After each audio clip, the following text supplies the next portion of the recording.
എണീക്കണം. സൂര്യോദയത്തിന് മുമ്പ് എണീക്കണം. കുട്ടികൾക്കൊക്കെ പറഞ്ഞു കൊടുക്കണം. സൂര്യോദയം കഴിഞ്ഞ് എണീക്കുന്നവർക്ക് ഈ പൈനിയൽ ഗ്ലാൻഡിന്റെ പ്രവർത്തനം ക്രമേണ അത് മന്ദീഭവിക്കും. അതായത് ഇപ്പൊ ഏതുപോലെ ചോദിച്ചു കഴിഞ്ഞാൽ, എഴുതുന്ന സ്വഭാവം പണ്ട് നമുക്കുണ്ടായിരുന്നു.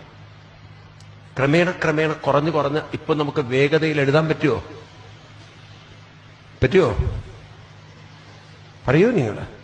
നടക്കുന്ന സ്വഭാവം കുറഞ്ഞ് കുറെ കഴിഞ്ഞാൽ പറയൂ, നടക്കുന്ന സ്വഭാവം നമുക്ക് ബുദ്ധിമുട്ടായി വരും. ആണോ അല്ലയോ?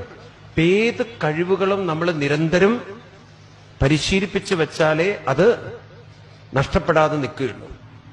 ഇപ്പോ ഒരു പഠനം പറയുന്നത്, കുട്ടികളൊക്കെ ശ്രദ്ധിക്കൂ, പഠനം പറയുന്നത് വൈകി എണീക്കുന്ന കുട്ടികളായാൽ അവരിലുണ്ടാവുന്ന കുട്ടികളിലാണത്രേ കൂടുതൽ മാനസിക പ്രശ്നങ്ങളുള്ള കുട്ടികൾ ഉണ്ടാകുന്നത്.